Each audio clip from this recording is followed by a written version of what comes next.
What's up mga kasama? Yo! So, paano ba to? How will I do this? I'll try my very best to speak in English because it's gonna be hard for me, you know. Hello guys, good afternoon. It's been a while since we've made a video like this for updating our spear gun. So magtagal lang ako kasi masyadong mahirap. So, hello guys, another update po. Brother Dido po ng Samasab PH Spearfishing Gears and Accessories. So, for today po is may i-update tayo na 3 unit. 3 units. It's gonna be off from Philippines to United States of America. Yes, you heard it right. Another 3 units po. Ipapadala natin to our customers. Sila na pong magdadala doon sa kanilang bansa. Ordered by Sir Greg. This is a 3 units. 2 units 140 cm blue water spear gun and 1 unit 110 cm mono roller with kicker spear gun. So here it is. Uunahin natin yung yan, ito yung pangmalakasan. This is our first unit, 140 cm na spear gun. Yan. This is specs nya is 140 cm from trigger to rubber hole, single hole with 4 rubbers na kasya. MVD Predator, trigger mechanism, Salvemar 7.5 mm by 170 cm shaft. Mono line natin, shooting line, blue water. Tapos live spear, 4 na 16 mm, pang malakasan kasi po ito ay I think they're gonna be hunting tunas if I'm not mistaken. So yan po ang ating Salvemar shaft, fresh from Corsi Spearmaster. Yan. So yan po, this is our first unit. And of course, our signature version 2 na ergonomic right-handed grip na handle. Yan. Right-handed po yan. So this is our first unit. And our second unit. Second unit. I'm gonna be trying hard to speak in English. This is our third unit, second unit. Rather, another 140 cm na laminated spear gun.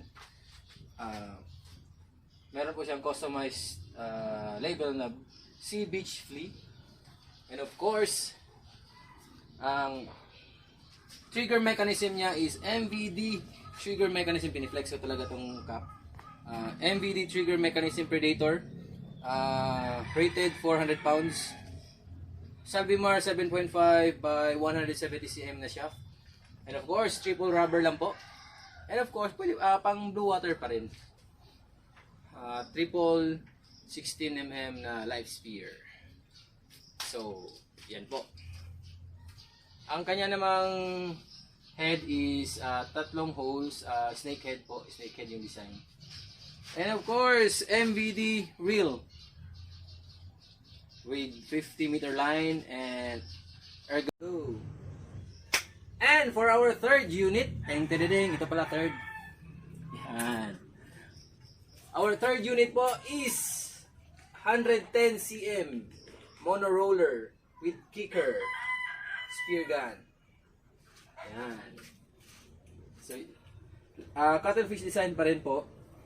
MVD trigger mechanism 7.5 by 150 cm na Salvemar shaft. Ang main rubber natin is 16 mm na live spear and our kicker is 16 mm na live spear pa rin. And our roller kit is MVD roller kit. Very very matibay. Very reliable kit, MVD. Yan. And of course, our signature handle are gonna make right hand pa rin. This is gonna be used by Sir Brian. And still gonna be hunting on blue waters. Gonna be his secondary unit. And primary on reef.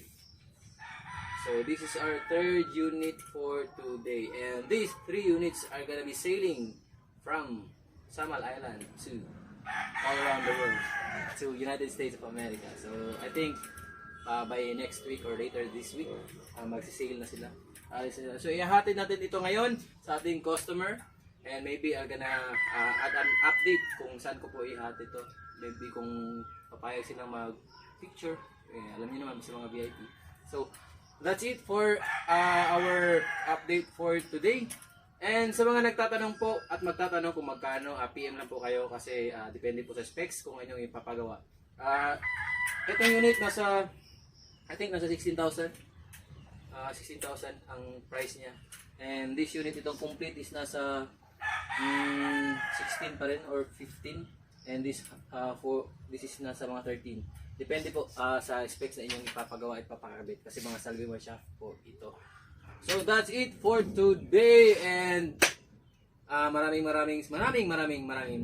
salamat po sa patuloy na pagsuporta at pagtangkilik sa sama sa PH Spearfishing Gears and Accessories sa mga produkto naming pana at ibang mga accessories. Available na po ang mga Salvemar shaft natin. Kakapost namin last time. And these units po will come with these freebies. Yan. Cups, sama sa PH cups, and of course, palagi tayo nag-of course ito. Si Boy of course na lang tayo. Sama sa PH na t-shirts. So, it's gonna be freebies for our hybrid designs po. Yung mga mag-order ng mga hybrid designs. So, yan. And, reminder po sa lahat ng mga magdadive, sa mga kasamahan natin yung Spiro na magdadive, at may planong magdive, always dive safe po. Never dive alone. Always bring a buddy. Always bring proper gears. Always dive safe. Unahin po natin yung safety. No fish is worth a man's life. Tumawa na yung aking anak. So, dapat po unahin po talaga natin ang ating safety, and isipin natin na meron pong pamilya at mga kasamahan po natin, nagmamahal sa atin, naghihintay sa atin sa bahay. And thank you very much, and I'm gonna be seeing you on my next update. Cheers!